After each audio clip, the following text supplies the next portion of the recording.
et sœurs en Christ, je vous salue au nom de notre Seigneur Jésus-Christ. Je rends grâce à Dieu pour l'opportunité qu'il nous donne de nous retrouver encore autour de sa parole et j'invite le Saint-Esprit à prendre le leadership, à prendre la direction, à prendre autorité sur cette réunion d'aujourd'hui, afin de nous, alors qu'il nous conduit dans la prédication de sa parole, alors qu'il nous conduit dans la guérison au travers de cette prédication, alors qu'il nous conduit dans la restauration totale. Saint-Esprit, en tes mains, je remets toutes choses. Merci de ce que ta volonté est faite au travers de cette parole que tu nous as donnée aujourd'hui. Au nom puissant de Jésus-Christ de Nazareth. Amen.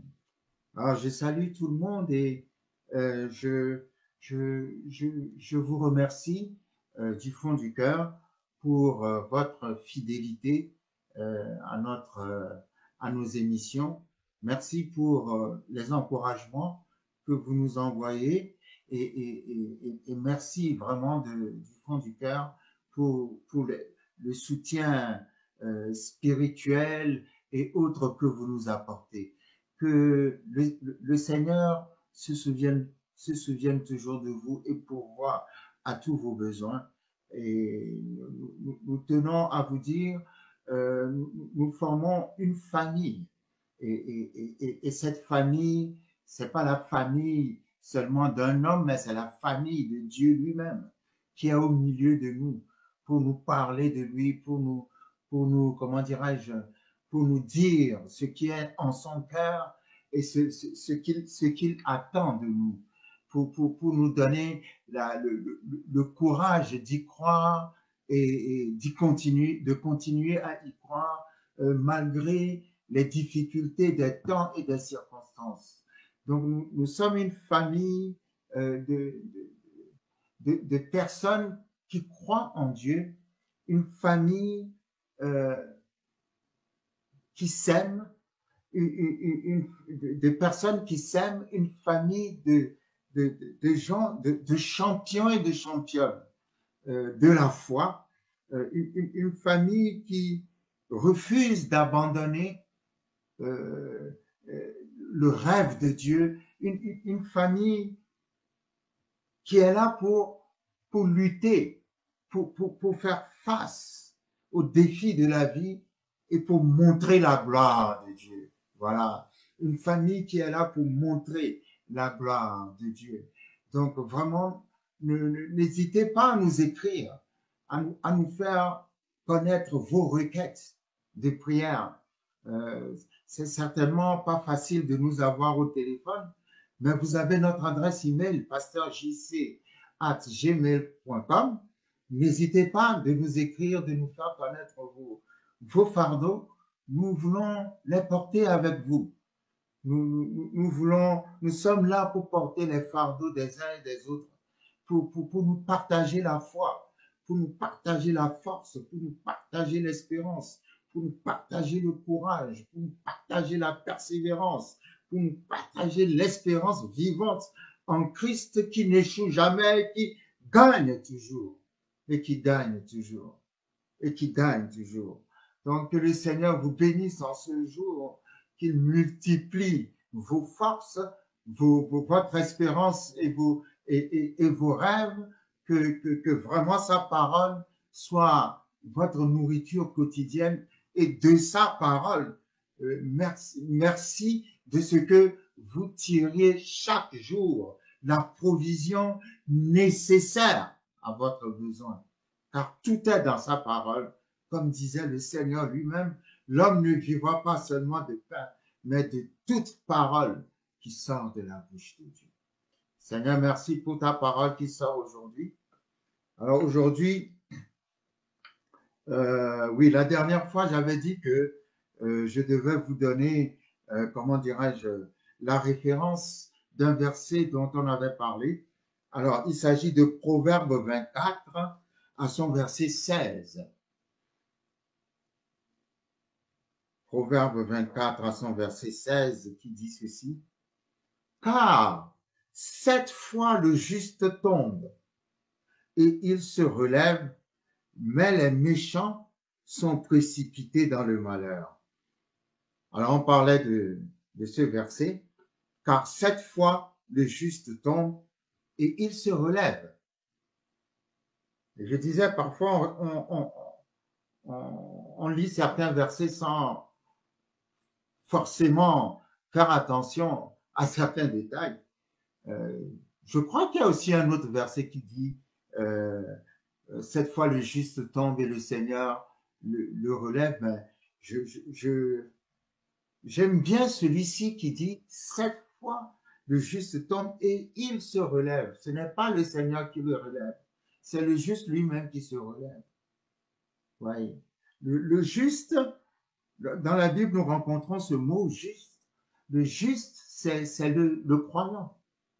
Le juste, c'est le chrétien. Juste veut dire quelqu'un qui a été justifié. Nous avons été justifiés par le sang de Jésus-Christ, qui a été le prix que le Seigneur a déposé pour nous racheter du péché. Du fait que nous avons été rachetés du péché, cela nous a justifiés, c'est-à-dire cela nous a rendus justes. Parce que nous croyons dans le Seigneur Jésus-Christ et que nous le recevons comme notre Seigneur et Sauveur, nous sommes justes, c'est-à-dire nous avons été justifiés, rendus justes, c'est-à-dire nous ne sommes plus pécheurs, mais nous sommes devenus justes. Voilà. Donc le juste, c'est le chrétien. Le juste, c'est le croyant. Le juste, c'est celui qui a été donc justifié. Et la Bible dit, celui qui a été justifié tombe et il se relève.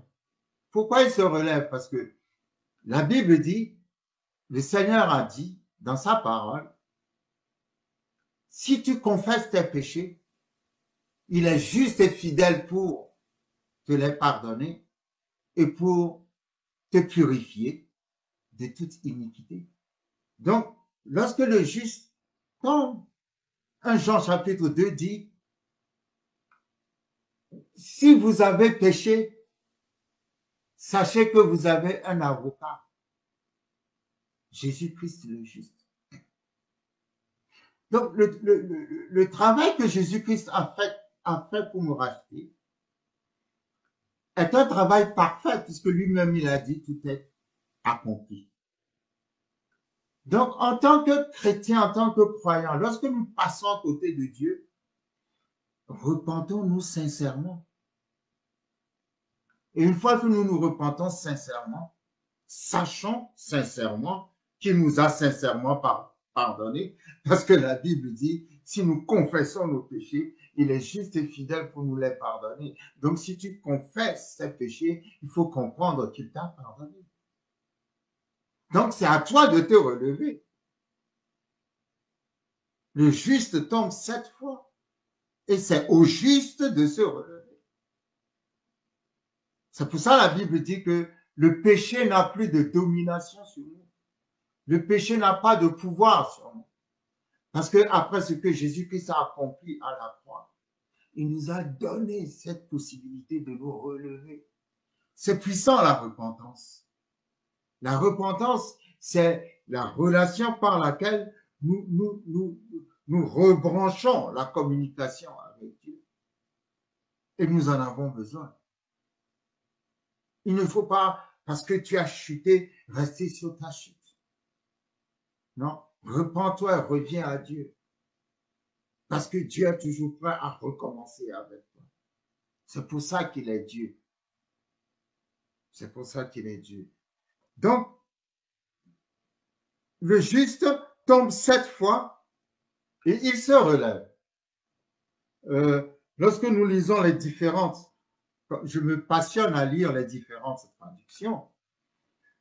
Il y a ce verset, je crois que c'est dans l'épître de Jacques,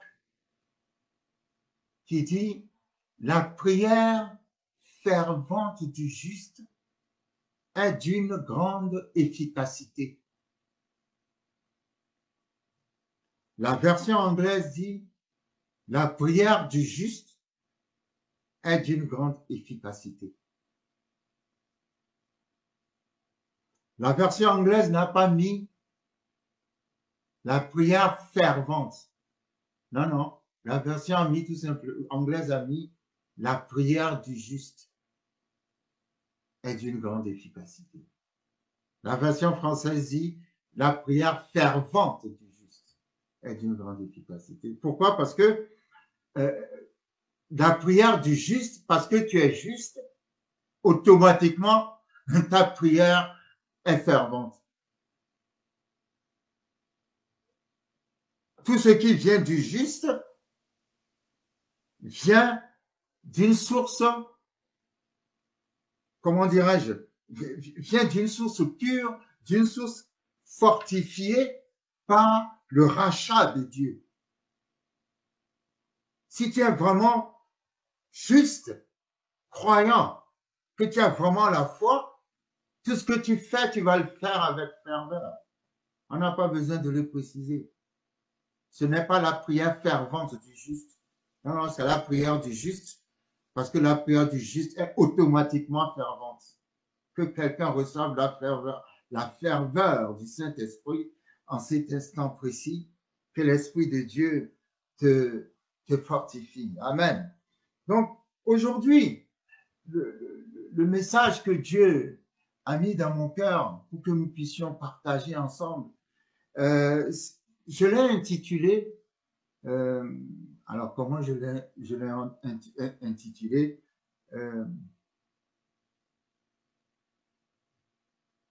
entendu par Dieu. C'est un message qui transmet la signification du nom Samuel, qui signifie, le nom Samuel en hébreu, qui signifie l'Éternel a entendu, ou Dieu a entendu, ou entendu par Dieu, mais c'est mieux, Dieu a entendu. C'est une parole pour qui veut la recevoir.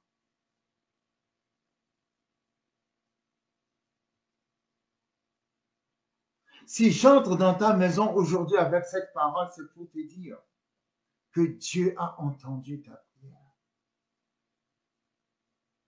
Le nom Samuel veut dire Dieu a entendu. Et je voulais aujourd'hui parler de la maman de Samuel. Pourquoi de la maman de Samuel? Je ne sais pas. Mais depuis quelques semaines, le Seigneur me met à l'esprit Anne. Anne était la mère de Samuel.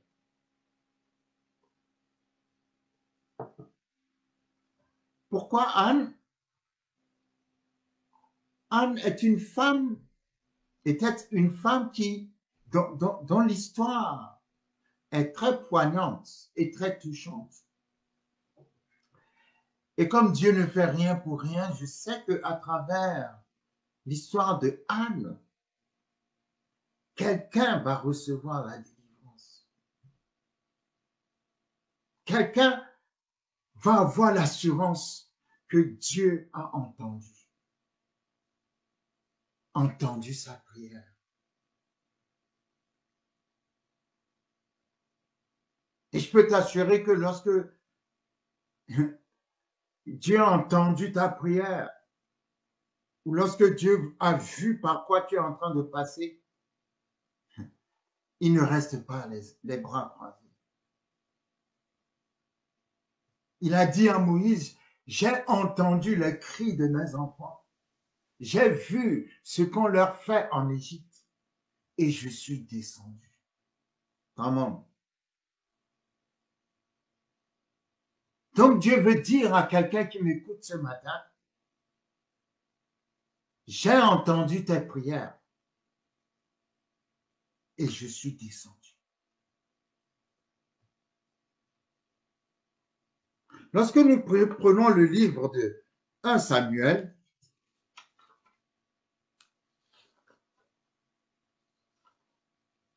à partir du chapitre 1 Samuel chapitre 1,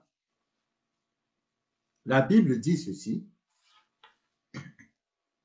Il y avait un homme de Ramathaïm Sophim, de la montagne d'Éphraïm, nommé Elkana, fils de Jéroam, fils d'Éliou, fils de Tohu, fils de Suph, Éphrasien. Il avait 2 femmes. Ce n'est pas bon d'avoir 2 femmes. Dieu a fait une femme à Adam qui s'appelait Ève. Si l'homme a été fait pour avoir plusieurs femmes, Dieu aurait donné plusieurs femmes à Adam. Mais il a donné une femme à Adam. Ce n'est pas bon d'avoir 2 femmes. Mais nous allons quand même exploiter ce texte pour voir l'enseignement que le Seigneur veut nous donner au travers de ceci. Il avait 2 femmes, dont l'une s'appelait Anne et l'autre Pénina. Pénina avait des enfants, mais Anne n'en avait point. Chaque année, cet homme montait de sa ville à Silo pour se prosterner devant l'Éternel des armées et pour lui offrir des sacrifices. Là se trouvaient les 2 fils d'Élie, Ophni et Phiné, sacrificateurs de l'Éternel.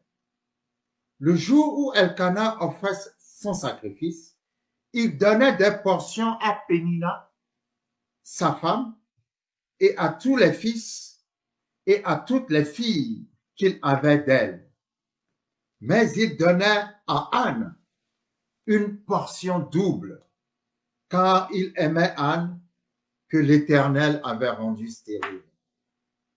Sa rivale lui prodiguait des mortifications pour la porter à s'irriter de ce que l'Éternel l'avait rendue stérile. Et toutes les années, il en était ainsi. Chaque fois qu'Anne montait à la maison de l'Éternel, Pénina la mortifiait de la même manière.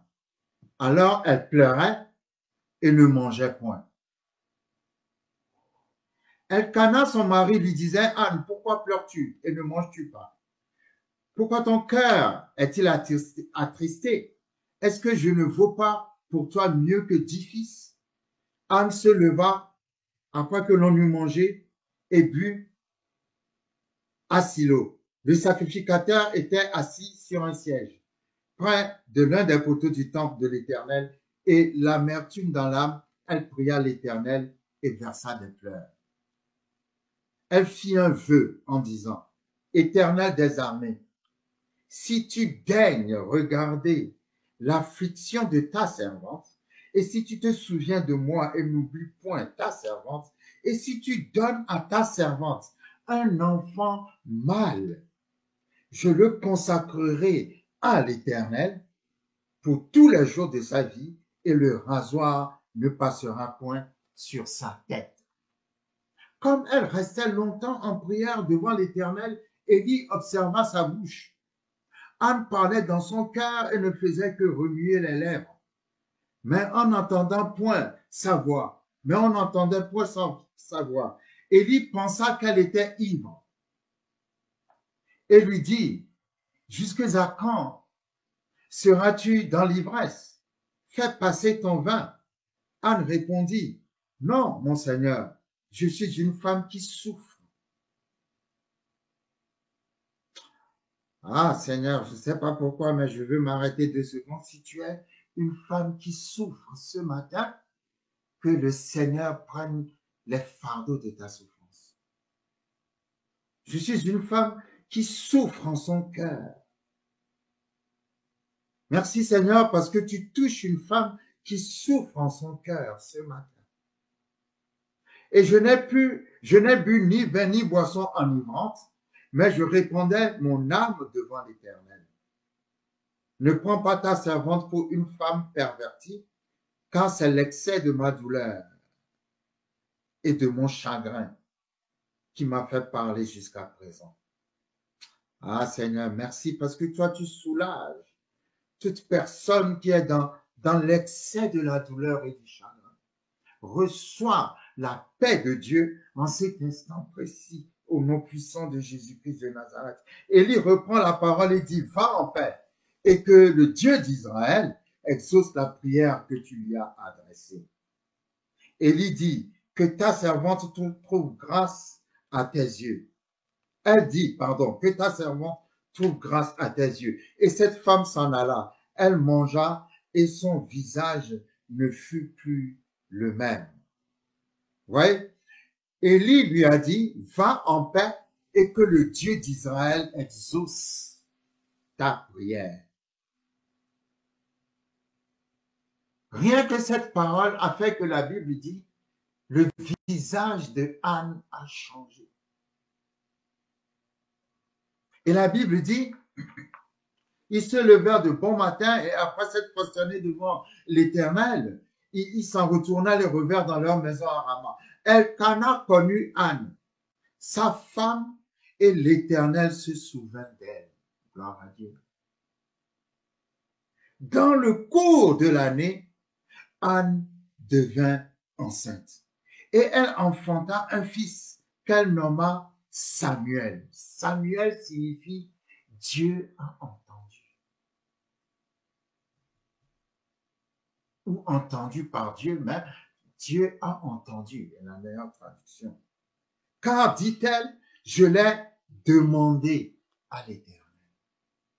Ah, je ne sais pas ce que tu as demandé à l'Éternel, mais je peux te garantir ce matin, dans le nom puissant de Jésus-Christ de Nazareth, que Dieu a entendu. Dieu a entendu. Dieu a entendu. Son mari, Elkana, monta ensuite avec toute sa maison pour offrir à l'Éternel le sacrifice annuel et pour accomplir son vœu. Mais Anne ne monta point. Et elle dit à son mari, lorsque l'enfant sera sevré, je le mènerai afin qu'il soit présenté devant l'Éternel et qu'il reste là pour toujours. Elkana, son mari, lui dit, fais ce qui te semblera bon, attends de l'avoir sevré. Veuille seulement l'Éternel accomplir sa parole. Et la femme resta et allaita son fils jusqu'à ce qu'elle le sevra. Quand elle l'eut sevré, elle le fit monter avec elle et prit 3 taureaux, un épha de farine et une outre de vin. Elle le mena dans la maison de l'Éternel à Silo. L'enfant était encore tout jeune. Ils égorgèrent les taureaux, ils conduisirent l'enfant à Élie. Anne dit, mon Seigneur, pardon, aussi vrai que ton âme vit, mon Seigneur, je suis cette femme qui me tenait ici près de toi pour prier l'Éternel. C'était pour cet enfant que je priais, et l'Éternel a exaucé la prière que je lui adressais.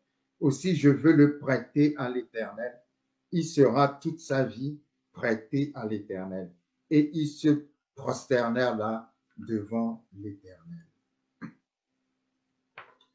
Il y a une chose que j'aime dans l'histoire de Anne.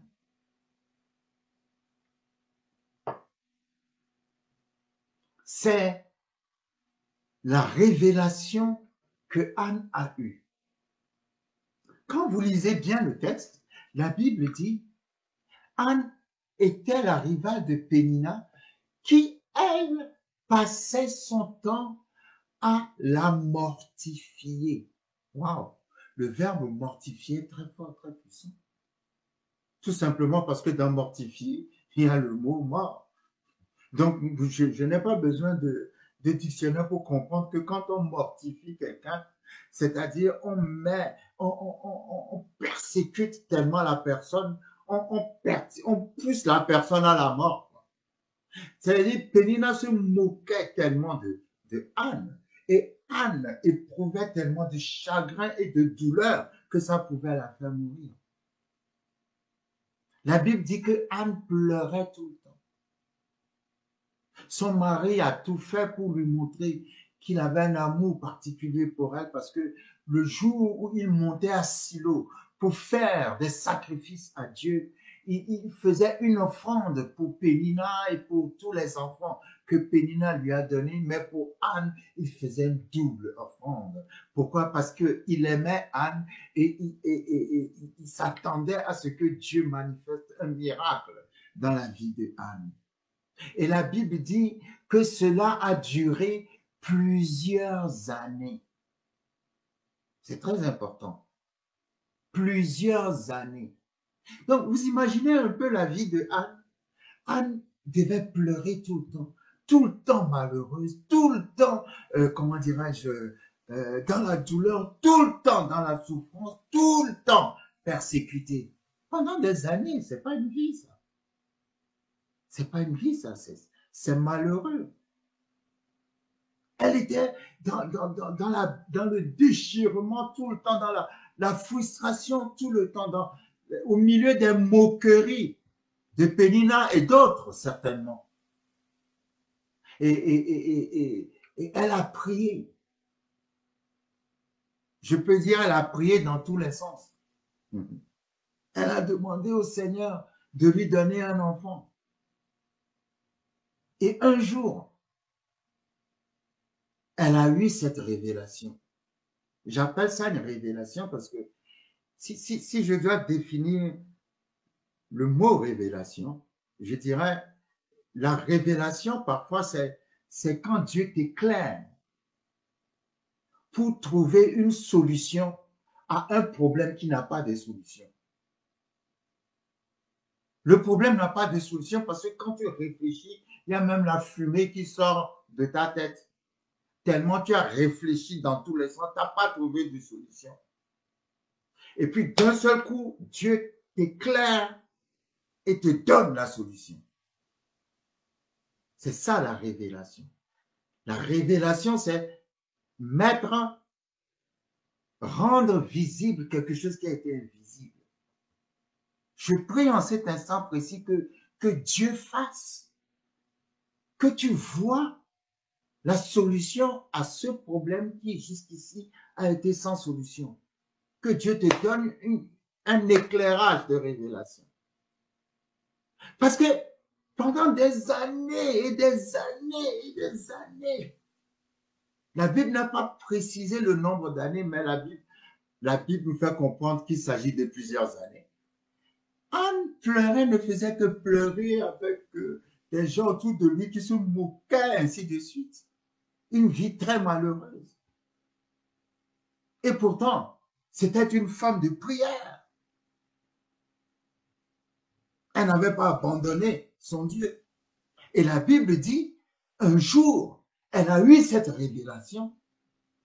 Soudainement, qu'il y ait une révélation soudaine dans ta vie, dans le nom de Jésus.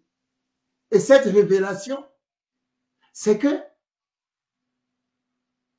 Anne a dit à Dieu, si tu me donnes un fils, je vais te le redonner. Oh. Voilà quelqu'un qui, depuis des années, cherche à avoir un enfant pour elle.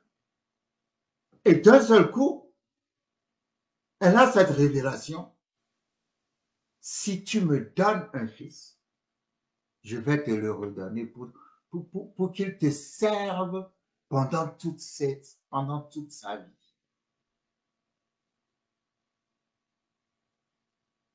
Et la Bible dit, quand vous lisez le texte, dans la même année,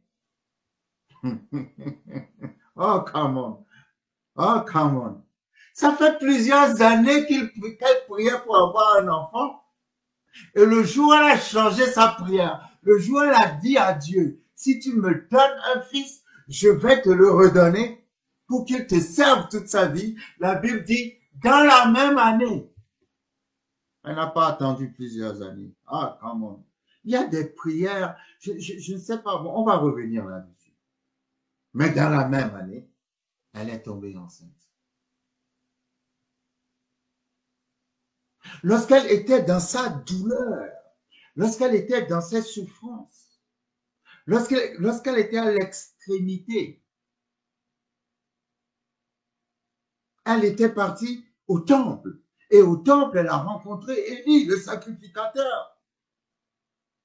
Le sacrificateur Élie l'a regardée. Et comme elle était, en fait, elle était ivre de douleur. Le sacrificateur Élie pensait qu'elle était ivre de vin. Et le sacrificateur lui a dit, arrête de boire. Et elle va dire au sacrificateur, ah non, je n'ai pas bu du vin. C'est parce qu'il y a quelque chose que je désire depuis des années et que je demande avec force à l'Éternel. Vous voyez, le sacrificateur Élie était le représentant de Dieu en Israël à cette époque-là. Mais nous voyons que le sacrificateur Élie était disconnecté de Dieu. Sa relation avec Dieu n'était plus une relation, comment dirais-je, sincère. Parce que quand il a vu Anne, il a pensé que Anne était ivre de vin. Si l'Esprit de Dieu était toujours avec lui, si l'Esprit de Dieu était encore avec lui, il allait comprendre tout de suite de quoi Anne souffrait. Donc lui-même déjà, le sacrificateur Élie, avait des problèmes avec Dieu. Et Dieu avait un projet pour le remplacer.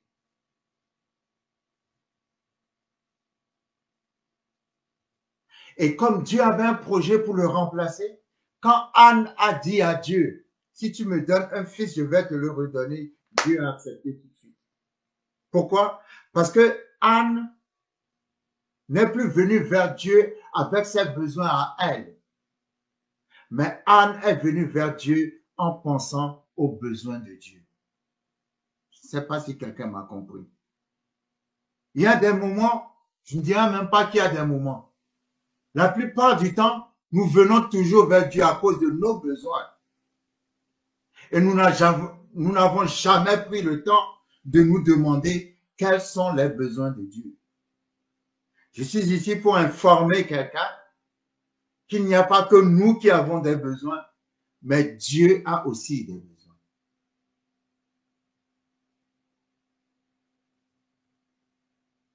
Quand Anne a dit à Dieu, si tu me donnes un fils, je vais te le redonner la même année, elle est tombée enceinte. Pourquoi? Parce que Dieu avait besoin d'un nouveau sacrificateur. Pourquoi? Parce que Élie et ses enfants ne marchaient plus dans l'intégrité ni dans la voie de Dieu. Et Dieu avait à cœur de trouver un autre sacrificateur pour remplacer Élie et ses enfants. Et voilà que la prière de Anne est arrivée à ce moment et Dieu a dit, c'est la personne qu'il me faut. Vous savez, la première chose dont Dieu a besoin de nous, c'est notre vie. Ensuite, c'est à nous de nous demander dans notre vie, qu'est-ce que Dieu attend? Mais tout d'abord, c'est notre vie. Quand Anne fait une prière de ce genre, c'est une façon de dire à Dieu, je te donne ma vie. Je te mets à la première place.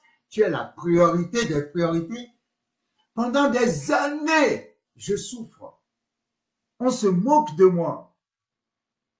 Mais Seigneur, si tu me donnes un fils, je vais te le redonner pour qu'il te serve. Il y a une révélation que Anne a eue. Anne a compris quelque chose que tout le monde ne comprend pas. Et je suis émerveillé. C'est juste cet acte de foi m'a complètement conquis. Anne a compris la loi de la semence et de la récolte. Pourquoi je parle de la loi de la semence et de la récolte? Parce que nous allons nous rendre compte que quand Anne va donner Samuel à Dieu, Samuel était une semence et après avoir semé Samuel, elle a eu 5 autres enfants. Et 5 c'est le chiffre de la grâce. 3 filles et 2 garçons. Mais la manière dont tout s'est passé, vous savez, je vais vous dire, avec Dieu, on a toujours l'impression qu'on est perdant. Mais on ne peut jamais perdre avec Dieu, ce n'est pas possible.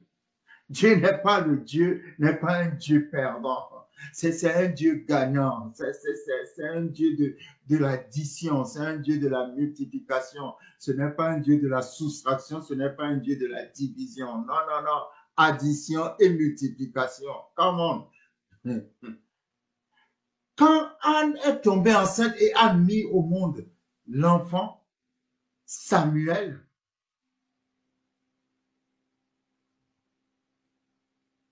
lorsque l'enfant a été sevré, je ne sais pas s'il avait 3 ans, ou s'il avait 4 ans, s'il avait 5 ans, mais il était tout jeune.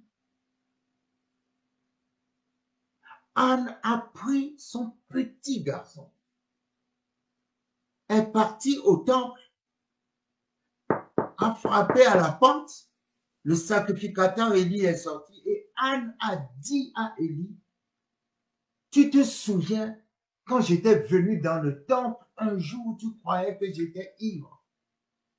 C'était parce que je demandais un enfant. Et j'avais dit à Dieu, si tu me le donnes, je vais te le redonner. Et d'ailleurs, je veux préciser quelque chose. Quelque chose qui est très important. Très, très, très, très important. Élie n'avait plus de bonnes relations avec Dieu. Parce que ses enfants, nous allons le lire tout à l'heure, faisaient n'importe quoi dans le temple de Dieu et il était incapable de les redresser. Dieu l'avait averti, mais il n'écoutait pas Dieu. Sa relation avec Dieu n'était plus bonne. Et Dieu était en train de préparer son remplacement, mais il ne le savait pas.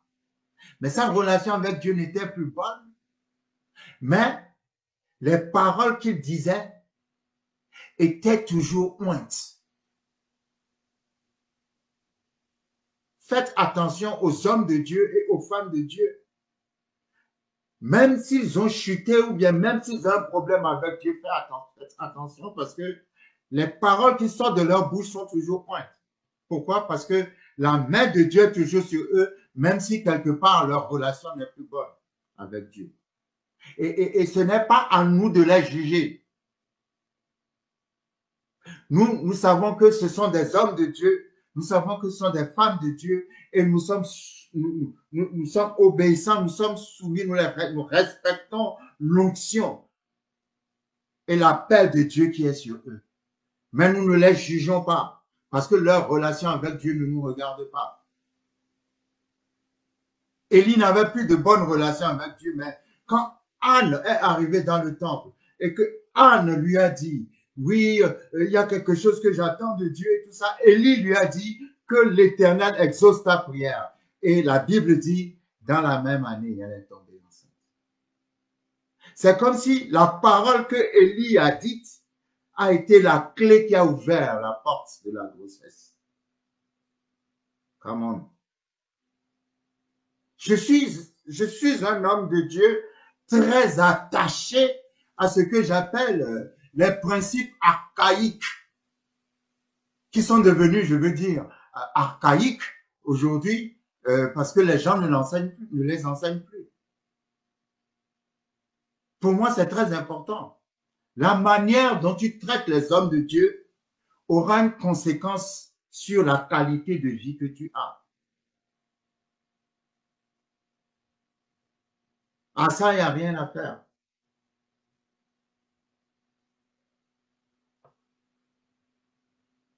Tu juges les hommes de Dieu, les femmes de Dieu, tu les condamnes, la main de Dieu sera contre toi.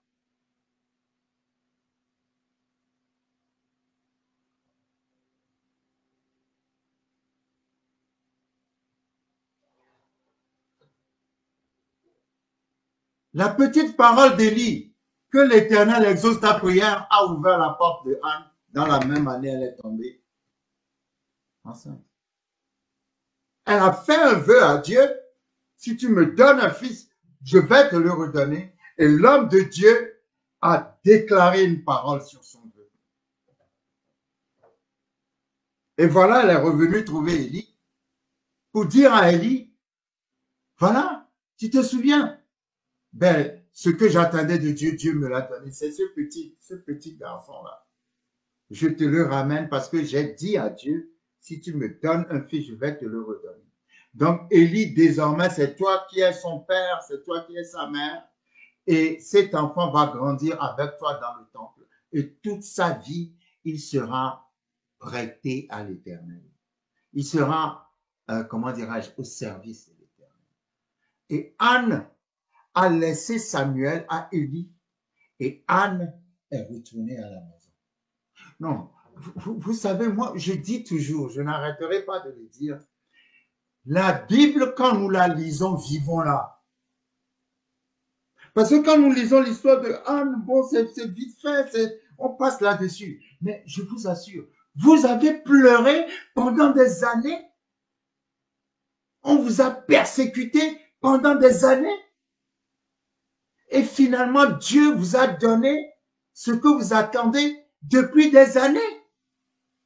Cet enfant, finalement, est arrivé. Et vous avez pris, vous prenez le même enfant que vous avez cherché depuis des années pour aller le redonner au sacrificateur. Et Anne était revenue à la maison comme si elle n'a jamais eu d'enfant. Non, soyons sérieux. Vous savez, hein, nous lisons les choses, mais nous ne nous rendons pas compte de ce que nous lisons. Mais c'est quand on parle de femmes de foi dans la Bible, on est obligé de citer Anne. Une femme de foi très puissante.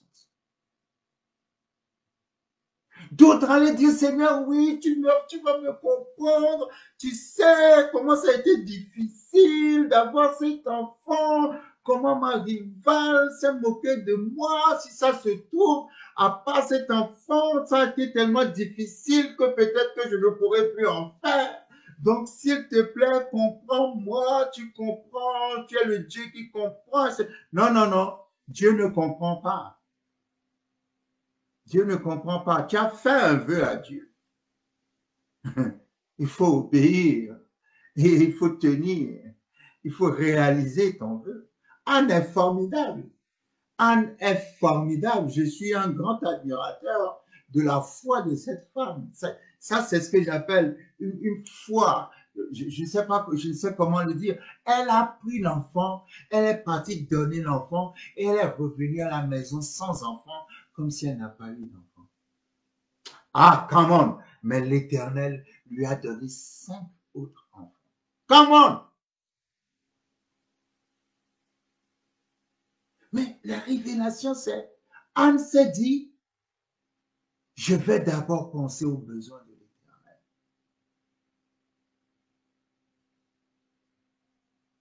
Ouais, je sais que ça fait bizarre de dire que l'Éternel a des besoins. Mais je fais exprès d'utiliser le terme de cette façon pour que nous puissions comprendre. Ne soyons pas trop égoïstes, ne pensant qu'à nous-mêmes. Mais quelque part, quelqu'un doit comprendre que Dieu aussi a des besoins. Et lorsque nous pourvoyons aux besoins de Dieu, lui aussi pourvoit à nos besoins. Je sais bien, je mesure bien le sens des mots que j'utilise, mais je reste très sérieux là-dessus. Il n'y a pas que nous qui avons des besoins. Dieu aussi a des besoins. Dieu avait besoin d'un sacrificateur. Et Anne lui a donné un Samuel. Et quand le besoin de Dieu a été satisfait, Anne a vu ses propres besoins satisfaits 5 fois. Parce que Dieu lui a donné 5 autres enfants. Est-ce que tu t'es déjà demandé dans ta vie, comme je l'ai dit tout à l'heure, la première chose que Dieu a besoin de nous, c'est notre vie. Mais à part que nous devons donner notre vie à Dieu, est-ce que nous sommes déjà posé la question de savoir quels sont les besoins de Dieu dans mon environnement, de quoi Dieu a besoin ici. Quels sont les besoins de Dieu dans ma vie? Quels sont les besoins de Dieu autour de moi? Seigneur, de quoi as-tu besoin? Je suis ici pour te servir à quelque chose. Quels sont tes besoins? La Bible dit, lorsque nous lisons Matthieu chapitre 6, verset 33, cherchez premièrement le royaume et la justice de Dieu. Moi, je dirais cherchez premièrement les besoins de Dieu. Et toutes ces choses vous seront données par-dessus. Tout ce dont vous avez besoin. Vous n'aurez pas le temps de le demander parce que ça vous sera donné par-dessus. Ce qui est donné par-dessus, c'est quelque chose qu'on n'a pas eu le temps de demander. Ézéchiel 22, 30. Je cherche parmi eux un homme qui élève un mur, qui se tienne à la brèche devant moi en faveur du pays afin que je ne le détruise pas. Mais je n'en trouve point. Dieu dit, je cherche parmi eux un homme qui élève un mur, qui se tienne à la brèche. Dieu a un besoin. Il cherche un homme qui se tienne à la brèche. Et il dit qu'il n'en trouve pas. Vous voyez que Dieu a des besoins, mais nous ne répondons pas aux besoins de Dieu. Jean 4, verset 23. Mais l'heure vient, et elle est déjà venue, où les vrais adorateurs adoreront le Père en esprit et en vérité. Car ce sont là les adorateurs que le Père demande. Dieu cherche. Dieu a des besoins. Il veut des adorateurs qui peuvent l'adorer en esprit et en vérité. Ésaïe 6, verset 8. En esprit et en vérité. La Bible dit, ta parole est la vérité. Dieu cherche des gens qui vont l'adorer avec le Saint-Esprit et la parole. Adorer en esprit et en vérité veut dire adorer par le Saint-Esprit, avec le Saint-Esprit et la parole. Le Saint-Esprit et la parole. Le Saint-Esprit et la parole. C'est ça, adorer en esprit et en vérité. Adorer avec l'esprit et la parole. Ésaïe chapitre 6, verset 8. J'entendis la voix du Seigneur disant, oui, qui enverrai-je et qui marchera pour nous? Je répondis, me voici, envoie-moi. Alors la parole dit, j'entendis la voix de Dieu dire, qui enverrai-je et qui marchera pour nous? Quels sont les besoins de Dieu dans ta vie? C'est peut-être toi que Dieu veut envoyer. Dieu veut peut-être envoyer dans un pays très éloigné pour aller prêcher l'évangile là-bas. Dieu veut peut-être envoyer, je sais pas moi, chez les Pygmées pour prêcher l'évangile là-bas. Dieu veut peut-être envoyer au pôle Nord pour prêcher. Vous savez, nous avons pris cette habitude de venir à Dieu avec ce que nous voulons. Ah Seigneur, donne-moi ceci. Ah Seigneur, donne-moi cela. Nous cherchons toujours la main de Dieu au lieu de chercher la face de Dieu.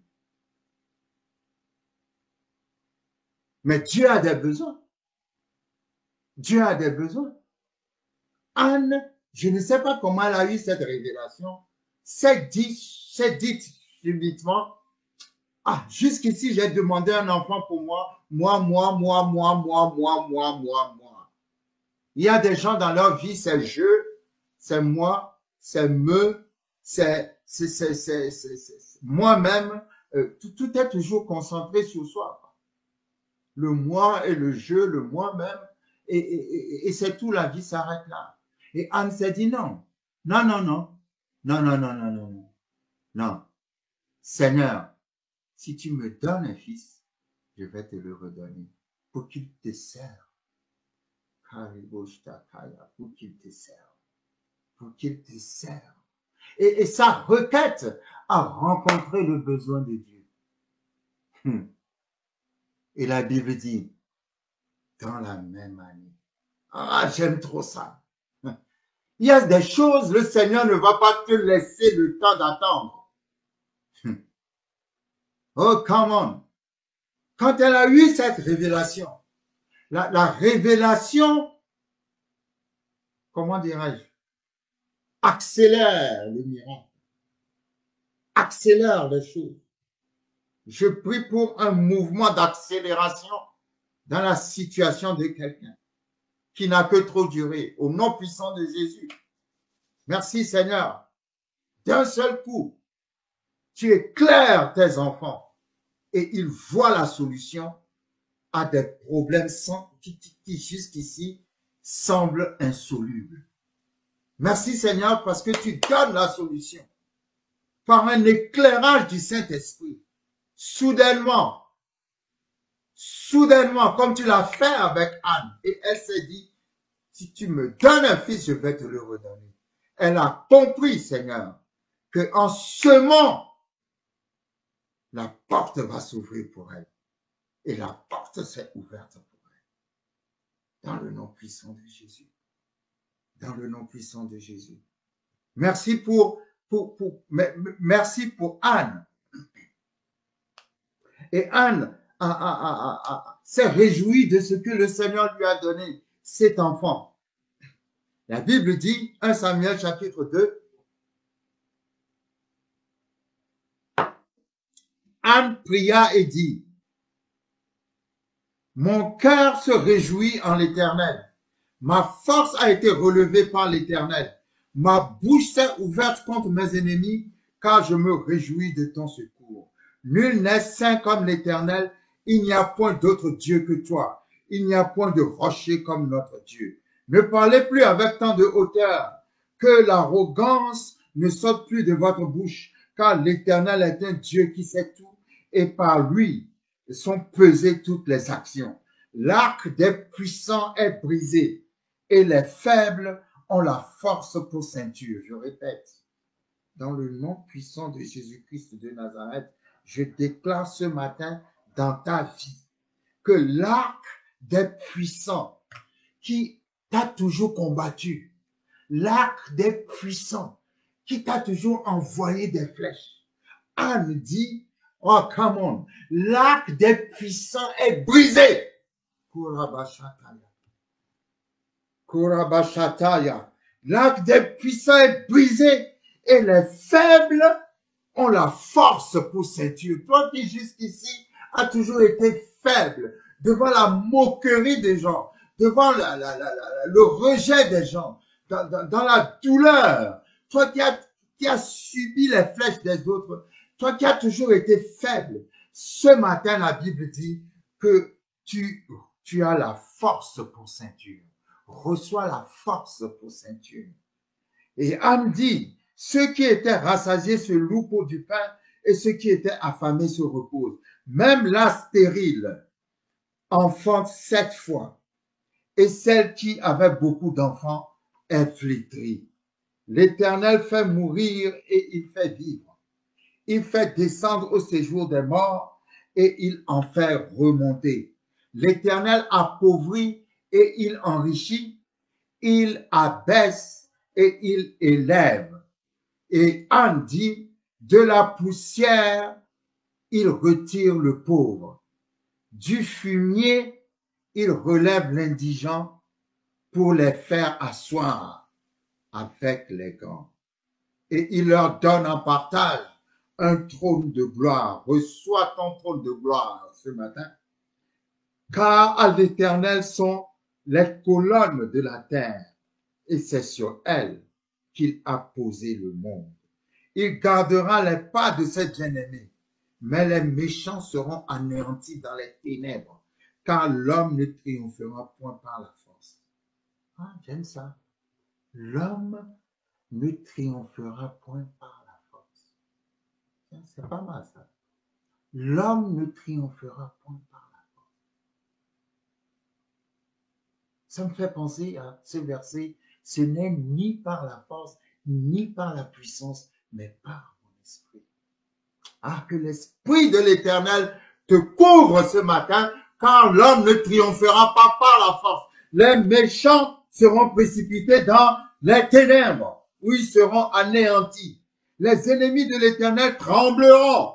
Du haut des cieux, il lancera sur eux son tonnerre. L'Éternel jugera les extrémités de la terre. Il donnera la puissance à son roi et il relèvera la force de son oint.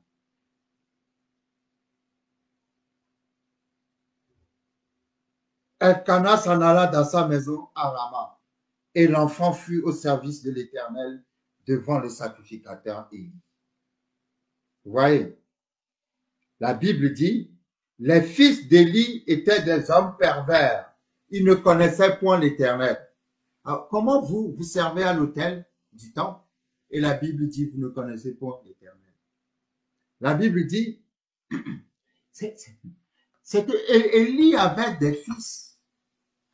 Il y a aussi un enseignement là. C'est que les enfants d'Élie étaient des enfants rebelles. Et Élie, quand je lis le texte, n'a pas fait tellement d'efforts pour redresser ses enfants. C'est important de bien éduquer ses enfants. C'est important d'apprendre aux enfants la crainte de Dieu. Je sais que ce n'est pas facile, je le sais. Mais notre devoir est de le faire. Parce que Élie a un peu relâché l'éducation de ses enfants.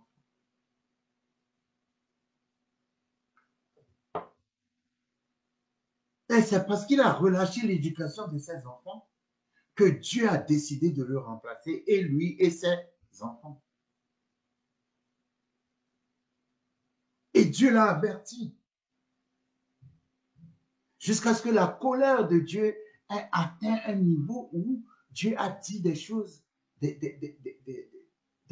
paroles de dévastation extraordinaire sur Élie. La Bible dit, voici quelle était la manière d'agir des enfants d'Élie, en fait, de ces sacrificateurs à l'égard du peuple. Lorsque quelqu'un offrait un sacrifice, le serviteur du sacrificateur arrivait au moment où l'on faisait cuire la chair, tenant à la main une fourchette à 3 dents. Il piquait dans la chaudière, dans le chaudron, dans la marmite et dans le pot. Et tout ce que la fourchette amenait, le sacrificateur le prenait pour lui. C'est ainsi qu'il agissait à l'égard de tous ceux d'Israël qui venaient là à Silo. Même avant qu'on fît brûler la graisse, le serviteur du sacrificateur arrivait et disait à celui qui offrait le sacrifice, donne-moi pour le sacrificateur de la chair à rôtir. Il ne recevra de toi que de la chair cuite. C'est de la chair crue qu'il veut. Et si l'homme lui disait, quand on aura brûlé la graisse, tu prendras ce qui te plaira, le serviteur répondait, non, tu donneras maintenant, sinon je prends de force. Ces jeunes gens se rendaient coupables devant l'Éternel d'un très grand péché, parce qu'ils méprisaient les offrandes de l'Éternel. Samuel faisait le service devant l'Éternel et cet enfant était revêtu d'un éphod de lin. Sa mère lui faisait chaque année une petite robe et la lui apportait en montant avec son mari pour offrir le sacrifice annuel. Élie bénit Elkana et sa femme en disant que l'Éternel te fasse avoir des enfants de cette femme. Lorsque nous passons au verset 22, la Bible dit, Élie était fort âgé et il apprit comment ses fils agissaient à l'égard de tout Israël. Il apprit aussi qu'il couchait avec les femmes qui s'assemblaient à l'entrée de la tente d'assignation. Et il leur dit, pourquoi faites-vous de telles choses? Car j'apprends de tout le peuple vos mauvaises actions. Non, mes enfants, ce que j'entends dire n'est pas bon. Vous faites pécher le peuple de l'Éternel. Si un homme pêche contre un homme, Dieu le jugera. Mais s'il pêche contre l'Éternel, qui intercédera pour lui? Et ils n'écoutèrent point la voix de leur père. Vous entendez? Ils n'écoutèrent point la voix de leur père, car l'Éternel voulait les faire mourir. Le jeune Samuel continuait à grandir et il était agréable à l'Éternel et aux hommes. Un homme de Dieu vint auprès d'Élie et lui dit, ainsi par l'Éternel, ne me suis-je pas révélé à la maison de ton père lorsqu'ils étaient en Égypte dans la maison de Pharaon? Je l'ai choisi pour toutes les tribus d'Israël pour être à mon service dans le sacerdoce, pour monter à mon autel, pour brûler le parfum, pour porter l'éphod devant moi. Et j'ai donné à la maison de ton père tous les sacrifices consumés par le feu et offerts par les enfants d'Israël. Pourquoi foulez-vous aux pieds mes sacrifices et mes offrandes que j'ai ordonné de faire dans ma demeure? Et d'où vient que tu honores tes fils plus que moi, afin de vous engraisser des prémices de toutes les offenses d'Israël, mon peuple. C'est pourquoi voici ce que dit l'Éternel, le Dieu d'Israël. J'avais déclaré que ta maison et la maison de ton père marcheraient devant moi à perpétuité. Et maintenant, dit l'Éternel, loin de moi, car j'honorerai celui qui m'honore. Ça, c'est une parole très forte. J'honorerai celui qui m'honore. Mais ceux qui me méprisent seront méprisés. J'honorerai celui qui m'honore, mais ceux qui me méprisent seront méprisés. Voici, le temps arrive où je me retrancherai.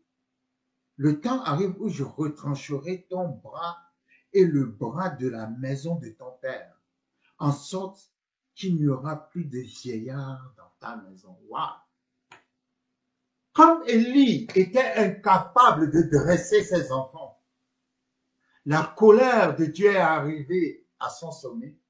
Dieu a parlé et Dieu dit, il n'y aura pas de vieillard dans ta maison. Wow, ça c'est trop fort.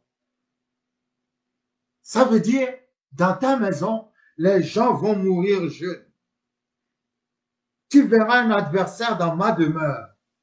Tandis qu'Israël sera comblé de biens par l'Éternel, il n'y aura plus jamais de vieillard dans ta maison. Wow. Je laisserai subsister auprès de mon autel l'un des tiens, afin de consumer tes yeux et d'attrister ton âme. Mais tous ceux de ta maison mourront dans la force de l'âge. Et tu auras pour signe ce qui arrivera à tes deux fils, Ophni et Phiné. Ils mourront tous les deux le même jour.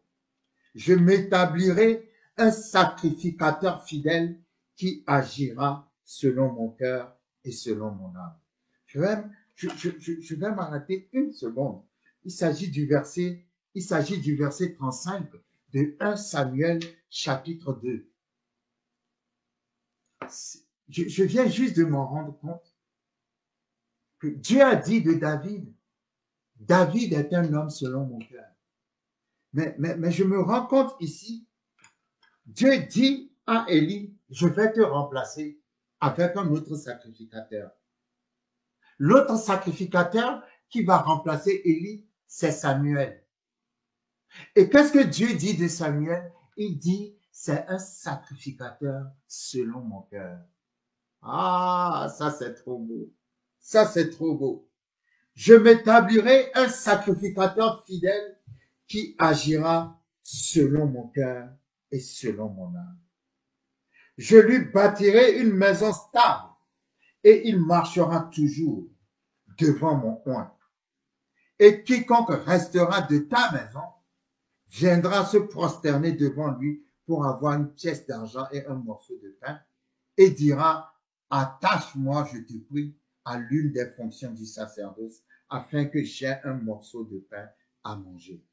Vous voyez, là, je le dis toujours, la Bible dit, Dieu est lent à la colère. Ça ne veut pas dire que Dieu ne se met pas en colère. Dieu a averti Élie.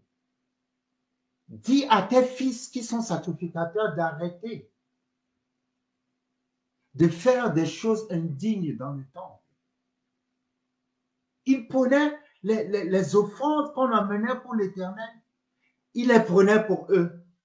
Lorsque les gens venaient faire des sacrifices d'animaux, ils prenaient les meilleures parties de l'animal avant même de présenter le reste à l'Éternel.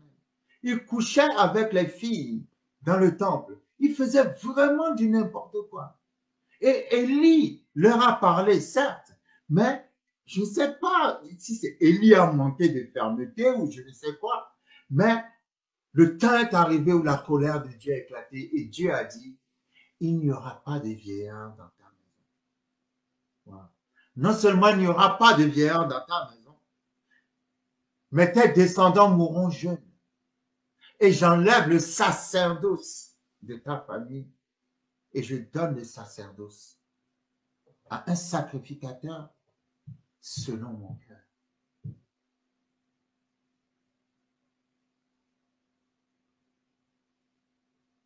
Et tout ce que Dieu a dit va s'accomplir. Et pendant ce temps, Samuel était avec Élie. Élie avait des enfants rebelles qui faisaient n'importe quoi. Et dans la même maison d'Élie, il y avait le petit Samuel. La Bible dit, Samuel dormait à côté de l'arche de l'alliance. Et quand Samuel dormait à côté de l'arche de l'alliance, parfois Dieu appelait Samuel. Il appelait Samuel, Samuel, Samuel. Et Samuel, en entendant, comment dirais-je, en entendant la voix de l'Éternel, Samuel courait pour aller trouver Élie en disant, m'as-tu appelé? Et j'ai un de mes fils spirituels qui a sorti cette révélation puissante en expliquant, Dieu appelait Samuel avec la voix d'Élie. Samuel savait qu'il y avait un problème entre Dieu et Élie. Parce que Dieu disait à Samuel des paroles prophétiques qu'il devrait aller dire à Élie. Et Samuel savait que Dieu avait rejeté Élie. Mais quand Dieu appelait Samuel, il utilisait la voix d'Élie. Et quand Samuel entendait son nom, il croyait que c'était Élie. Et pourquoi Dieu utilisait la voix d'Élie? Parce que Dieu voulait montrer à Samuel, j'ai un problème avec Élie, mais tu es sous son autorité parce que c'est moi qui t'ai placé sous son autorité. Tu dois être soumis à son autorité. Ce qu'il y a entre Élie et moi ne te regarde pas. Ah, c'est trop fort. Je ne sais pas si quelqu'un me comprend. Je ne sais pas si quelqu'un me comprend. Je ne sais pas si quelqu'un me comprend. Samuel savait qu'il y avait un problème entre Dieu et Élie. Mais quand Dieu appelait Samuel, il appelait Samuel avec la voix d'Élie.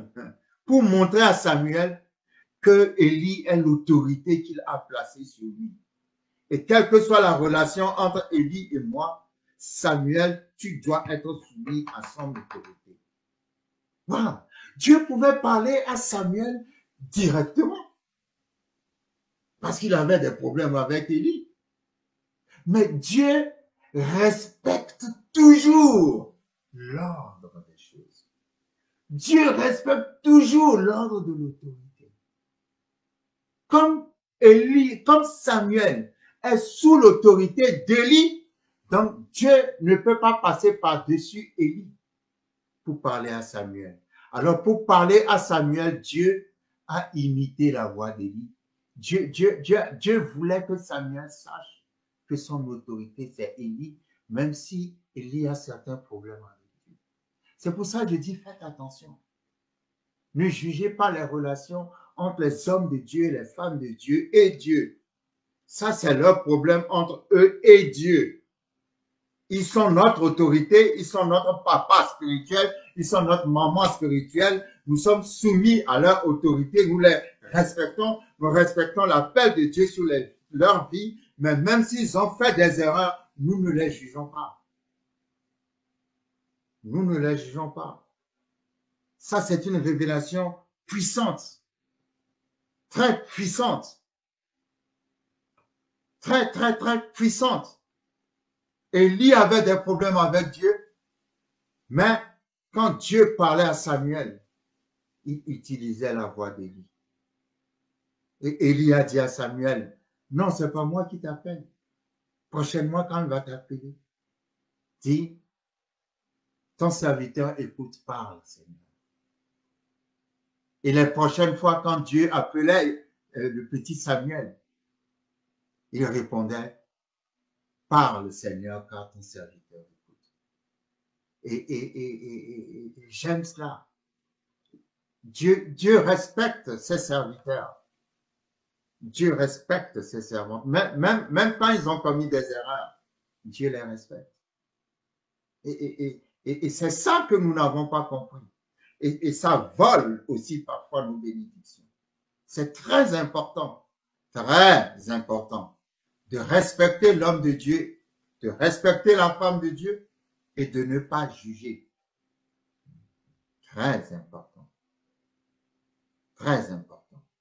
Donc, ce qui va se passer, c'est que finalement, les enfants de Élie vont mourir à la guerre. Et quand ils vont mourir à la guerre, le jour où ils sont morts à la guerre, la Bible dit, c'est le même jour. Alors, nous allons lire rapidement. La Bible dit, 1 Samuel 4, à partir du verset 3. Le peuple rentra au camp et les anciens d'Israël dirent, pourquoi l'Éternel nous a-t-il laissé battre aujourd'hui par les Philistins? Commençons 1 Samuel 4, verset 1. La parole de Samuel s'adressait à tout Israël. Israël sortit à la rencontre des Philistins pour combattre. Ils campèrent près d'Ébénézer et les Philistins étaient campés à Aphek. Les Philistins se rangèrent en bataille contre Israël et le combat s'engagea. Israël fut battu par les Philistins, qui tuèrent sur le champ de bataille environ 4000 hommes. Le peuple rentra au camp et les anciens d'Israël dirent, pourquoi l'Éternel nous a-t-il laissé battre aujourd'hui par les Philistins? Alors, allons chercher à Silo l'arche de l'alliance, qu'elle vienne au milieu de nous et qu'elle nous délivre de la main de nos ennemis. Le peuple envoya à Silo, d'où l'on apporta l'arche de l'alliance de l'Éternel des armées, qui siège entre les chérubins. Les deux fils d'Élie, Ophni et Phiné, étaient là avec l'arche de l'alliance de Dieu. Lorsque l'arche de l'alliance de l'Éternel entra dans le camp, tout Israël poussa de grands cris de joie et la terre en fut ébranlée. Le retentissement de ces cris fut entendu des Philistins et ils dirent, que signifient ces grands cris qui retentissent dans le camp des Hébreux? Et ils apprirent que l'arche de l'Éternel était arrivée au camp. Les Philistins eurent peur parce qu'ils crurent que Dieu était venu dans le camp. Malheur à nous, dirent-ils, car il n'en a pas été ainsi jusqu'à présent. Malheur à nous, qui nous délivrera de la main de ces dieux puissants. Ce sont ces dieux qui ont frappé les Égyptiens de toutes sortes de plaies dans le désert. Fortifiez-vous et soyez des hommes, Philistins, de peur que vous ne soyez asservis aux Hébreux comme ils ont été asservis. Soyez des hommes et combattez. Et la Bible dit, les Philistins livrèrent bataille et Israël fut battu. Israël fut battu, la défaite fut très grande et il tomba d'Israël 30 000 hommes de pied. L'arche de l'Éternel, l'arche de Dieu fut prise et les deux fils d'Élie, Ophni et Phiné, moururent. Un homme de Benjamin accourut du champ de bataille et vint à Silo le même jour, les vêtements déchirés, à la tête couverte de terre. Lorsqu'il arriva, Élie était dans la tente, assis sur un siège près du chemin, car son cœur était inquiet pour l'arche de Dieu. À son entrée dans la ville, cet homme donna la nouvelle et toute la ville poussa des cris. Élie entendit ces cris, dit, que signifie ce tumulte? Et aussitôt l'homme vint apporter la nouvelle à Élie. Or, Élie était âgé de 98 ans. Il avait les yeux fixes et ne pouvait plus voir. L'homme lui dit, j'arrive du champ de bataille et c'est du champ de bataille que je me suis enfui aujourd'hui. Élie dit, que s'est-il passé, mon fils? Celui qui apportait la nouvelle dit en réponse, Israël a fui devant les Philistins et le peuple a éprouvé une grande défaite. Et même tes deux fils Ophni et Phiné sont morts et l'arche de l'Éternel a été prise. À peine eut-il fait mention de l'arche de Dieu qu'Élie tomba de son siège à la renverse à côté de la porte et il se rompit la nuque et mourut, car c'était un homme vieux et pesant. Il avait été juge en Israël pendant 40 ans. Sa belle-fille, femme de Phiné, était enceinte et sur le point d'accoucher. Lorsqu'elle entendit la nouvelle de la prise de l'arche de Dieu, de la mort de son beau-père et de celle de son mari, elle se courba et accoucha, car les douleurs la surprirent. Car les douleurs la surprirent. Et comme elle allait mourir, les femmes qui étaient auprès d'elle lui dirent, ne crains point, car tu as enfanté un fils. Elle appela l'enfant Ichabod en disant, la gloire est bannie d'Israël. En un seul jour, les sacrificateurs, les fils d'Élie, ont trouvé la mort au champ de bataille. En un seul jour. L'arche de l'alliance qui représentait la gloire de Dieu a été prise par les Philistins. Alors, les sacrificateurs, les enfants d'Élie qui faisaient des bêtises dans le temple, sont partis à la guerre contre les Philistins et ils se disaient, comme nous avons l'arche de l'Éternel avec nous, nous allons gagner. Et arrivé à la guerre, non seulement on les a battus, mais on a confisqué, les ennemis ont confisqué l'arche de l'Éternel.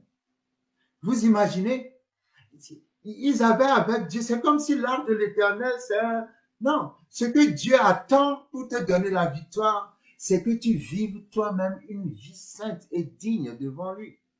Il ne s'agit pas d'aller faire n'importe quoi et puis après de porter la médaille de Jésus-Christ, de porter quelque chose sur toi en disant que oui, c'est le portrait de Jésus-Christ. Non, c'est pas ce que tu portes sur toi, c'est pas l'arche de l'alliance. Non, non, c'est la vie que tu as en Jésus-Christ.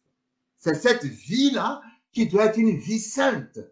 C'est cette vie-là qui doit être une vie consacrée. Ils n'avaient pas une vie consacrée et ils sont partis prendre l'arche pour aller à la guerre en disant que l'arche va les protéger. L'arche ne peut pas te protéger parce que ta vie n'est pas sainte. Il faut que tu mettes ta vie en ordre. Il faut que tu te purifies, que tu marches dans la crainte de Dieu. Et la Bible dit, les Philistins ont confisqué l'arche. Les deux fils sont morts. Et quand ils sont rentrés, quelqu'un est rentré à la maison pour le dire au sacrificateur Élie qui était assis dans sa chaise. Quand il a entendu que ses deux fils sont morts et qu'on a confisqué l'arche, il est tombé à la renverse et il est mort lui-même. Et à côté, il y avait une de ses belles-filles, la fille d'un de ses deux enfants qui était mort. Et quand elle était enceinte, quand elle a appris que son mari est mort, que l'arche de l'alliance a été prise et que son beau-père vient de mourir, quand elle a entendu tout ça, elle a accouché sur le champ et elle est morte. Et elle a appelé l'enfant Ichabod. Et Ichabod signifie la gloire est partie. La gloire est partie. La gloire est partie. Mais je prie ce matin. Si la gloire a quitté ta vie, que la gloire revienne dans ta vie. Si la gloire a quitté ta vie, que la gloire revienne dans ta vie. Parce que quand Élie, vous avez vu, Dieu a fait périr toute une famille en moins de 24 heures.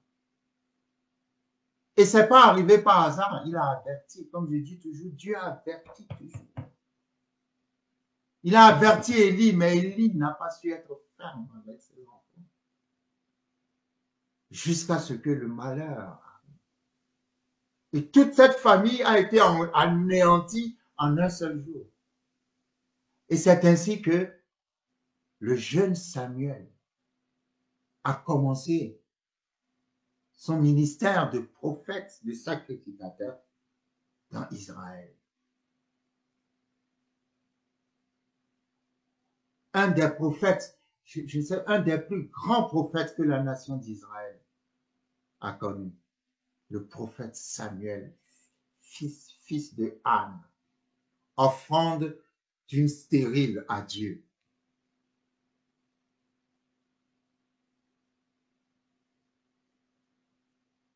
Et Samuel va commencer, on ne va pas rentrer dans tous les détails, mais nous savons que Samuel a ordonné le roi Saül et Samuel a ordonné le roi David. Il était un faiseur de roi. J'aime bien ce titre. Il était un faiseur de roi. Alors, quel est le sens? Qu'est-ce que je voulais dire par toutes ces choses-là? En tant que croyants, faisons attention à l'éducation que nous portons, que nous apportons à nos enfants. Parce que Dieu nous observe et nous devons donner notre meilleur. Je sais que ce n'est pas de notre faute si les enfants sont rebelles, mais en tant que parents, nous devons donner le meilleur. Nous devons faire le maximum pour que nos enfants puissent avoir la crainte de Dieu. Élie a raté sa mission. Et nous voyons tout ce qui s'est passé. Et dans cette histoire, je voulais rendre hommage à Anne, élever la foi de cette femme qui a eu la révélation, cette révélation que Dieu a des besoins. Dieu peut avoir des besoins. Au lieu de venir à Dieu avec sa propre liste, donne-moi, donne-moi, donne-moi. Seigneur, que si tu me donnes un enfant, je vais te le redonner. Et ça a plu à Dieu. Ça plaît à Dieu. Lorsque nous cherchons à connaître ses besoins. Ça plaît à Dieu lorsque nous cherchons à connaître notre appel. Ce pourquoi il nous a appelés. Ça plaît à Dieu lorsque nous sommes à son service.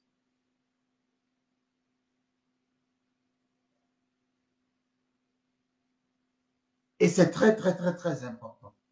Très important. Que nous puissions nous poser cette question. Quels sont les besoins de Dieu?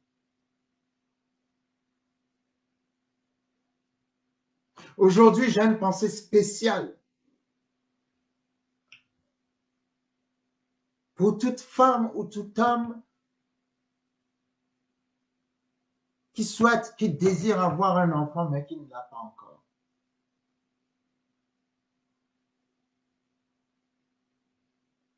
Aujourd'hui, je me joins à la foi de Anne. Et je prie spécialement pour tous ceux qui désirent des enfants.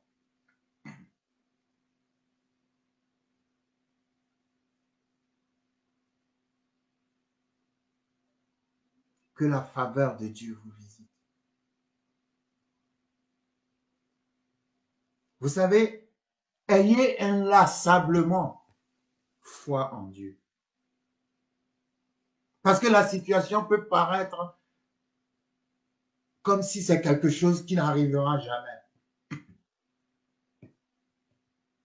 Mais ce qu'on t'a dit qui n'arrivera jamais arrivera. Au nom puissant de Jésus-Christ de Nazareth. Il y avait dans la Bible une femme qui s'appelait Rachel. Rachel aussi était un peu la rivale de Léa. Mais Léa ne se moquait pas de Rachel. Toutes les deux étaient les femmes de Jacob. La Bible dit que Léa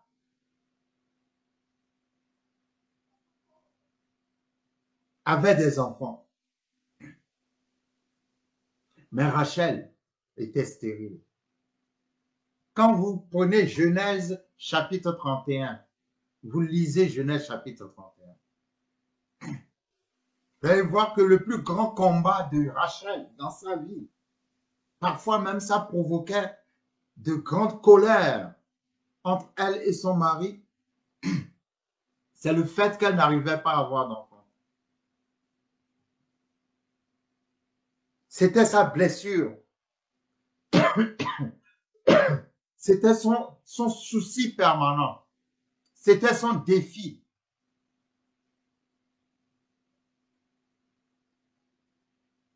Mais un temps est arrivé. Rachel va tomber enceinte. Mais j'ai découvert plus tard qu'entre-temps, pendant qu'elle attendait, cherchait un enfant qu'elle n'en avait pas, elle s'était découragée de Dieu. Lisez Genèse 31. Elle avait abandonné Dieu. Elle ne mettait plus sa foi dans le Dieu d'Israël. Mais elle avait mis sa foi parce que son père Laban adorait des dieux, des statuettes, des téraphins. Elle avait mis sa foi dans ces statuettes-là. Parce que Dieu ne lui donnait pas d'enfant. Mais moi, je suis là ce matin pour dire à quelqu'un, Dieu est fidèle. Je ne sais pas ce que les médecins t'ont dit, ça ne m'intéresse pas. Parce que je connais le médecin des médecins. Il s'appelle Jésus-Christ de Nazareth. Et je sais ce que lui, il a dit. Ne change pas de Dieu. Tu ne peux pas changer de Dieu parce que le Dieu d'Israël est le seul vrai Dieu. Accroche-toi. Accroche-toi. Accroche-toi. Rachel a mis sa foi dans les téraphins de son père. Parce que Genèse 31, quand ils allaient quitter la maison de son père, elle avait pris les téraphins de son père avec elle. Et son père a accusé Jacob en disant, mais comment se fait-il que tu quittes ma maison avec mes filles, avec toutes mes richesses, et en plus tu as volé mes dieux? Et Jacob a dit, je n'ai pas volé tes dieux. Mais Jacob ne savait pas que sa femme Rachel adorait les dieux de son père. Et Jacob a eu cette parole, périsse la personne qui a pris tes dieux. Mais il ne savait pas que c'était sa femme. C'est pour ça que quand Rachel allait accoucher, elle a péri, elle est morte. C'était à cause de la parole de Jacob. Vous voyez, Rachel pensait que Dieu ne l'aimait pas. Rachel pensait que Dieu ne voulait pas lui donner d'enfant. Elle est partie mettre sa foi dans les statuettes. Mais un jour est venu où elle a mis au monde Joseph. Et après Joseph, elle a mis au monde Benjamin. Et c'est en mettant Benjamin au monde que la parole de son mari l'a heurté. Son mari ne savait pas que c'était elle qui avait volé les statuettes. Mais pendant un temps, elle a cru que Dieu ne peut pas lui donner des enfants. Je t'interdis de croire que Dieu ne peut pas te donner des enfants. Dieu va te donner des enfants. Rachel a attendu. Mais quand elle a mis au monde, Joseph. Joseph vous savez, c'est Dieu, le Dieu d'Abraham, d'Isaac, de Jacob. Après vient Joseph, le 4e patriarche d'Israël.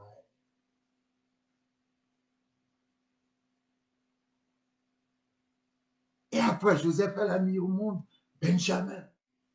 De Benjamin sont sortis des rois.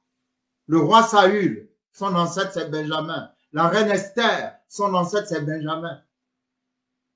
Et je le dis toujours, Rachel pensait qu'elle ne pouvait pas avoir des enfants alors que dans son ventre se trouvaient des rois et des reines. Au nom puissant de Jésus, je déclare sur ta vie, jusqu'ici tu as toujours pensé que tu ne peux pas avoir d'enfants, mais je te dis aujourd'hui par la parole puissante de Dieu, il y a des rois et des reines dans tes entrailles que tu vas mettre au monde au nom de Jésus-Christ de Nazareth.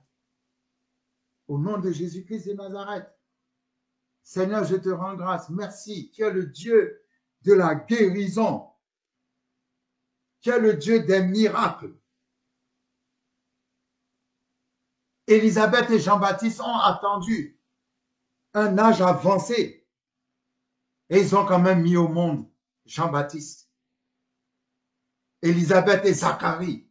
Ils ont attendu. Ils étaient devenus vieux avant qu'Élisabeth tombe enceinte de Jean-Baptiste. Mais Dieu l'a quand même fait. Vous savez, ils ne pouvaient pas tomber enceinte quand ils étaient jeunes. Parce qu'il fallait que Jean-Baptiste naisse par rapport à la naissance de Jésus.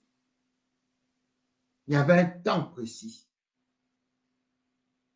Parce que Jean-Baptiste devait annoncer le royaume de Jésus. Donc, il ne fallait pas qu'il naisse trop tôt.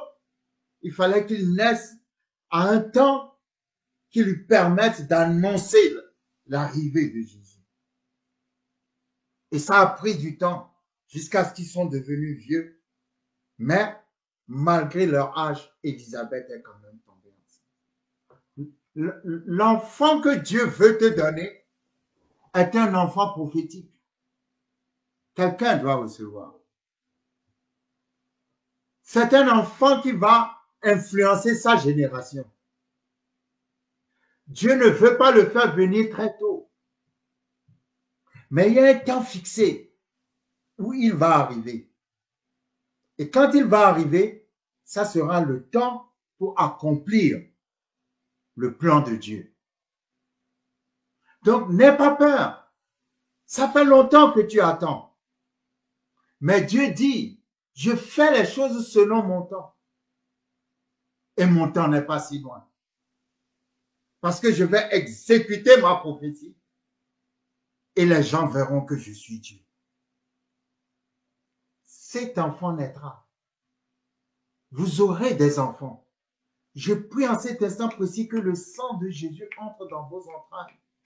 Merci Seigneur, merci Seigneur. Merci pour l'esprit de vie en Christ Jésus. Merci pour l'esprit de vie en Christ Jésus. L'esprit de vie en Christ Jésus. Que l'esprit de vie en Christ Jésus ouvre les entrailles. Maintenant même, au nom de Jésus-Christ. Au nom de Jésus, je parle à toute entraille fermée. Au nom de Jésus-Christ, ouvre-toi, ouvre-toi, ouvre-toi, ouvre-toi, ouvre-toi, ouvre-toi, ouvre-toi. Reçois les enfants. Reçois les enfants. Reçois, conçois. Reçois, conçois. Reçois, reçois, conçois. Reçois, conçois. Dans le nom puissant de Jésus-Christ de Nazareth. Dans le nom puissant de Jésus-Christ de Nazareth. Dans le nom puissant de Jésus-Christ de Nazareth. Merci Seigneur, tu es un Dieu de plan, tu es un Dieu de but, un Dieu de plan, un Dieu de but, un Dieu de plan, un Dieu de but. Alors que nous sommes en train de prier, Seigneur, je veux qu'on prenne la communion pendant que nous sommes en train de prier. Prier pour la fertilité, la fertilité, la fertilité, la fertilité, la parole amène la fertilité dans les entrailles. Parce que l'ange Gabriel a dit à Marie, le Saint-Esprit viendra sur toi et la puissance du Très-Haut te couvrira de son ombre. Et Marie a dit, qu'il me soit fait selon ta parole. Et à l'instant, la parole est devenue Jésus dans ses entrailles. Elle était tombée enceinte. La parole porte la fertilité.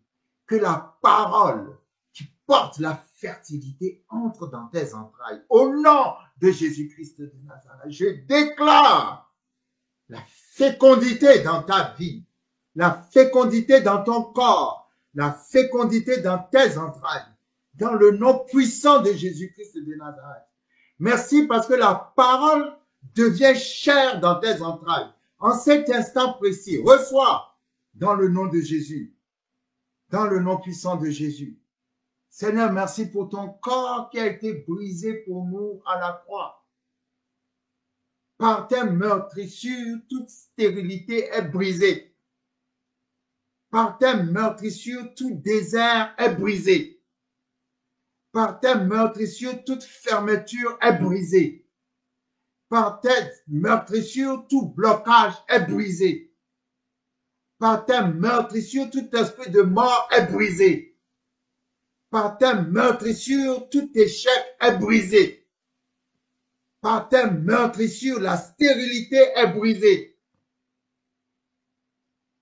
Alors que nous mangeons ton corps, Seigneur, nous mangeons la semence de la vie. Que la semence de ton corps détruise toute présence qui n'est pas de toi dans les entrailles de tes enfants.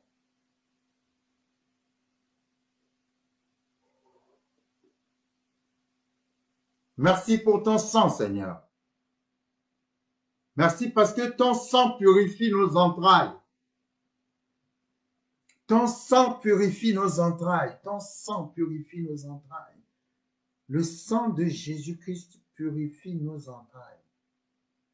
Le sang de Jésus-Christ purifie mes entrailles. Répète après moi. Le sang de Jésus-Christ purifie mes entrailles. Le sang de Jésus-Christ purifie mes entrailles. Le sang de Jésus-Christ purifie mes entrailles. Seigneur, merci pour ta fidélité, pour ta parole.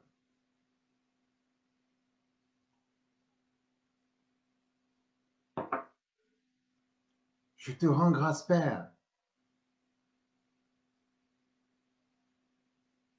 Merci d'être le Dieu que tu es. Anne a dit, tu prends l'indigent de la poussière, tu prends l'indigent du fumier et tu le fais asseoir avec les grands. Merci d'honorer la vie de quelqu'un qui jusqu'ici a été dans la souffrance permanente. La Bible dit que Anna pleurait tout le temps parce qu'on se moquait d'elle. Mais un jour, tu as montré que tu es Dieu. Je te rends grâce, Père, que nos prières soient entendues au travers de Samuel. Au travers de Samuel. Merci, Seigneur, pour le Dieu que tu es, le Dieu qui entend nos prières et qui exauce nos prières. Et curieusement d'ailleurs, Samuel signifie Dieu a entendu. Et lorsque, comment dirais-je, Élisabeth allait tomber enceinte, l'ange est venu vers son mari Zacharie dans le temple. Et l'ange a dit à Zacharie, ta prière a été exaucée. Zacharie avait oublié même, parce que c'était quand ils étaient jeunes qu'ils avaient prié pour un enfant. Donc, ta prière a été exaucée. Tu n'as pas encore l'enfant, mais je suis venu avec cette parole prophétique. Ta prière a été exaucée. Nous attendons le temps prophétique. Il y a un temps prophétique. Et ce temps ne va pas tarder. Au nom puissant de Jésus-Christ de Nazareth. Au nom puissant de Jésus-Christ de Nazareth. Que le Seigneur vous bénisse. Merci pour votre fidélité. À dimanche prochain.